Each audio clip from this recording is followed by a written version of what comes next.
Hey guys, Poro here with another team breakdown for MSI 2026, this time for T1 from the LCK. An international set in Korea wouldn't feel the same without the most successful org in the history of the game attending, and T1 were able to qualify after a strong regular season earned them the 2 seed in playoffs, where they won a grueling 5-game series against Gen G for the final spot.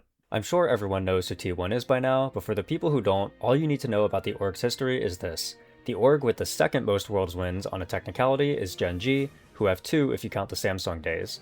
T1 has 6 World Championships, tripling that next closest opponent. On top of that, they're currently on a 3-peat, having won Worlds every time since 2023. When it comes to MSI though, T1 haven't had the best of luck. They won 2 of them near the start of the tournament's formation back in 2016 and 17, but haven't been able to take home the trophy since, racking up multiple 2nd and 3rd place finishes. Everyone on the team is extremely hungry to finally add that missing accolade to their resume. Except for Faker, who already has the 2, but he has everything, so it's chill. Heading into 2026, the team made just one roster change, and it came to the surprise of many T1 fans. Similar to the 2024 situation where Zeus left the team, it was unexpected due to their current international success. Gumayusi had just come off of a finals MVP at Worlds 2025, but despite that, changes were made, and T1 ended up with Pays, a promising talent who had just spent a year refining his skills as one of the best AD carries over in the LPL. The first player to talk about though is their top laner Doran, one of the newer signings to the team. When he first joined, there were plenty of jokes floating around about it, with people saying that he was Faker's next challenge for winning Worlds, or people mocking his infamous int-death montages that he collected over the years. It's certainly true that Doran dies a lot in funny ways, but despite that, he was able to silence the haters quickly by showing up in some huge moments. His MSI 2025 playoff run was phenomenal, where he ascended to be the best top laner in the world for those couple of days, and he's been an incredibly valuable piece for the team ever since. Doran still dies a lot, but it's done in a very interesting way where his deaths are a product of his unwillingness to give over pressure to the opposing laner. He intentionally overstays on a lot of timers when top laners generally wouldn't, meaning that while he can sometimes get punished for it and killed, it also means every time he isn't being killed, he grants his team full control over the top side of the map and limits the amount of breathing room the opponent has. If a team doesn't take advantage of this pressure to invade or cross map or do objectives, then sure, he's going to look like he's inting. Luckily for him though, he has a lot of world-class teammates who know what to do with that pressure, and this has caused T1 to become one of the faster teams in the region. In their 2 playoff series, Doran was solid for them in their win against Gen G, and arguably their best performer in their loss to HLE. Doran may still have haters who criticize him for the same tired reasons as they did back in the early 2020s, but those people have dwindled in numbers and the remaining ones are just stupid. The team's jungler is Owner, and as crazy as it is to say out loud, at this point, I guess he's a veteran. It feels like just yesterday that he was a fresh face to the scene, looking to make his mark as a mechanical prodigy, but now he's been to 10 internationals, all with T1. Anytime the team is successful, Owner is a massive part in their wins, taking over games with the potential to be the best jungler at any international. With AD bruiser junglers being the driving force of the meta, Owner's been feasting, and that's been his specialty for all of the years he's been playing. Xin Zhao has been the most picked champion for the past year or so, and Owner is the best Xin Zhao player in the world. Nocturne has been one of the most banned champions for the season, and Owner is the best Nocturne in the world. Lee Sin recently received a mini rework that rose his pick rate a lot, and Owner is one of the best Lee Sins of all time. I've said in a few of these team breakdowns that there's a chance bruiser jungler priority goes down at MSI, and this is mainly due to the utility tank items getting buffed somewhat heavily, which may increase priority on tank junglers, and therefore make AP junglers more viable as well as counters. If that happens, then that's unfortunate for the bruiser players like Owner. What's more likely to happen though is that despite the changes, pro teams will still want to default to what they've been comfortable with for years, and those bruisers will stay high priority all tournament. And even if the meta does shift, Owner is still plenty good at picks like Sejuani, Poppy, and Lilia, so he'll be fine. Next up though is the man of the hour, the greatest to ever do it, T1's mid laner since 2013, Faker. He needs no introduction, everyone already knows who he is and what he's accomplished. All that really matters for this MSI is what he can or can't do based on the meta, so let's go for that. He's not the best Aurora or Yone player, and T1 tends to not be very successful when he picks those. He never does anyway unless it's necessary for a draft in a Game 4 or Game 5 situation, so this probably won't matter. He also struggled to lane a bit in their 2 playoff series, but I think we can give him a pass for that since he was laning against Zeka and Chovy, 2 of the best laners the role has. Now we go over what he can do. If he gets his hands on a Azir, Ryze, or Orianna, it's lights out. Doesn't matter what team you are, you lose. Do not give him any of these at all costs, even if it means sinking every ban into it.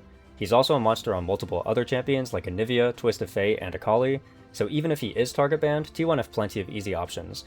Faker is also known as an international riser, so even if it did seem like he had any weaknesses domestically, you can never count on those popping up come tournament time. At Worlds 2025, I thought other mid laners were clearly better heading in. Chovy, BDD, Knight, Zeka, they were all at Worlds and I had them ranked above Faker before the tournament started. When the dust settled though, the best performing mid laner at Worlds, and in my opinion it wasn't particularly close, was Faker. Looking at MSI 2026, a lot of people will put other mid laners above Faker, myself included. But don't be fooled, you can never underestimate him even in year 14, and he always has the ability to be the best in the world at any given moment. Now we get to talk about T1's newest signing, Paze. He started his career on Gen G in 2023 as a highly touted LCK CL prospect, and he showed up right out of the gate, displaying a lot of mechanical talent. He racked up multiple domestic trophies and attended every international. At those tournaments though, he left much to be desired, and people had worries that he was being backpacked by all those other legends on his team, so in the 2025 offseason, he exited the team to spend a year over in LPL. While on JDG, the results don't look great. At surface value, the team wasn't that strong and there was no success. However, Paze was not the issue over there. In fact, Paze was their best player, and he developed his game quickly to become one of the most aggressive-minded AD carries in the world, a huge departure from his time on Gen G. Now in 2026, Paze is not the same player he was the last time he was in LCK, and his highly active nature is a great fit for T1. Nowadays when Paze plays, he has one goal, and that's to obliterate the enemy by any means possible. He frequently has ridiculous stat lines, putting up unreal CS per minute, damage per minute, and kills. He and Keria have paired together to create one of the more terrifying bot lane duos to go up against, and the two of them have made bot side the main focus of the team in a way T1 haven't quite functioned before. Paze has been a strong addition to the team so far, and he'll be looking to attend an international as one of the driving forces this time instead of as the backpack.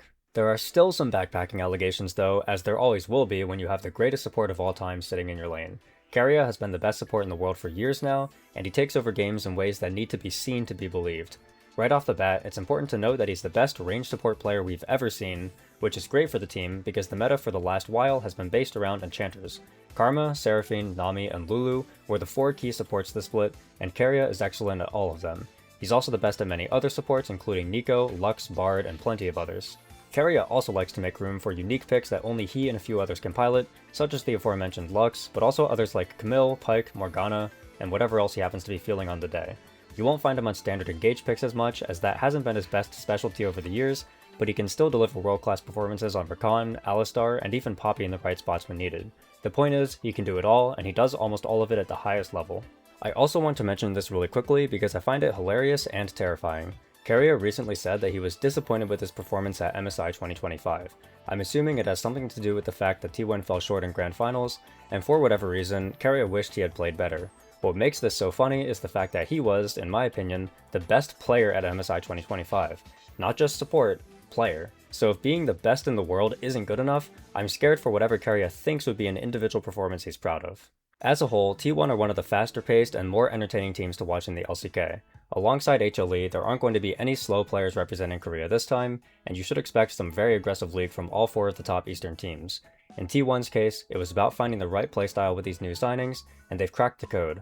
Doran and Paze both want to play very forward, and the team utilizes both to get Paze as far ahead as possible. Focusing down Doran is an option for opposing teams, but it's oftentimes either a trap or just net neutral, because T1's focus is almost always directed towards that bot lane.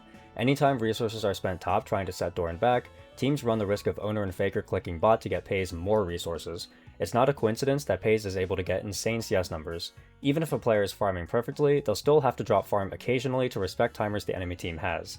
In T1, Doran and Faker are applying enough pressure towards their own lane assignments that teams have no choice but to let Paze and Keria do as they please with waves, which in this case is giving Paze 11 CS a minute on a hypercarry.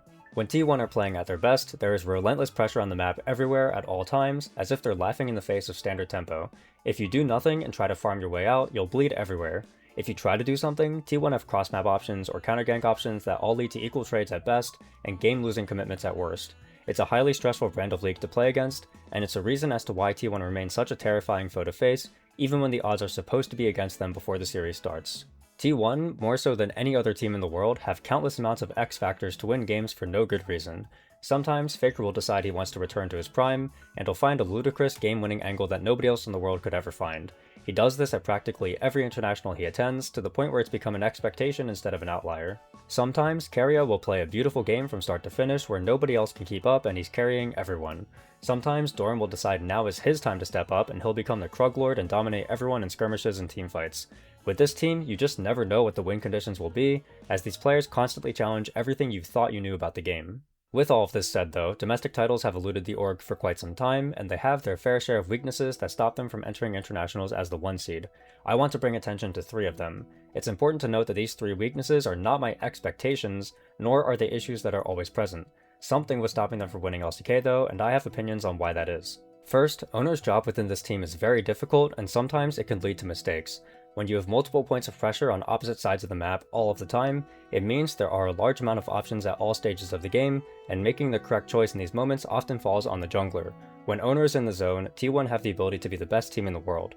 When he's not though, the map can crumble due to the fact that everyone is always playing forward, meaning more punish angles for the opposing team if owner isn't active in the right ways. Against HLE, owner struggled heavily in the series, and he made a fair amount of mistakes that led to T1 being out-tempoed. The second weakness is Faker's laning, which I mentioned briefly in his player section. Against the best mid laners, Faker has a tendency to solo die a fair amount, as well as take bad trades that put him on the back foot for large portions of lane. Against both HLE and Gen G, Faker was outdone in lane phase by both Zeka and Chovy, and by a noticeable margin. Even in Faker's best games in playoffs, this was a problem. He had an 8-kill Rise game where he took over in the back half and carried his team to victory in Game 5 against Gen G, but that game also featured 2 unfortunate deaths from him, where he lost a lot of lane pressure mid from a well-timed Canyon gank that forced Faker to run away and execute to the bot lane tier 3 turret, and then a solo death to Renekton in mid-game that lost T1 more pressure.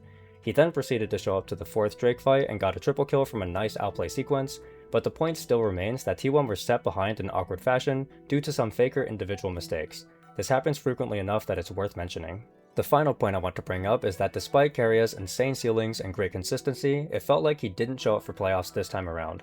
He had multiple weak games in both series, and it's hard for T1 to win if one of their best players isn't pulling his weight. I don't actually expect this one to be an issue at all though, and I view it more as a freakish outlier. Once again though, worth mentioning as a primary cause for why T1 didn't win the 1 seed. So, how do I think they'll do at MSI? Personally, I think they're contenders, but I would say they aren't one of the favorites. I know this team has the ability to beat anyone, and they historically have a great record against the LPL, so if they do win, I won't be surprised. But realistically, ranking them 3rd is likely where most people will settle due to their loss against HLE and BLG's recent first stand win. Regardless though, expect T1 to be a scary threat who can take the entire tournament by storm if they play their cards right. That's all I have for you for this one. 7 down, 4 to go. I have a Patreon for people who want to support the channel more, the link to that will be in the description. I post fun stuff there like scripts, tier lists, and Poro drawing videos. If you sign up for the $10 tier, I'll even draw you a custom Poro like the ones on the screen now. Thanks for watching, and I'll see you all for the next breakdown. Bye!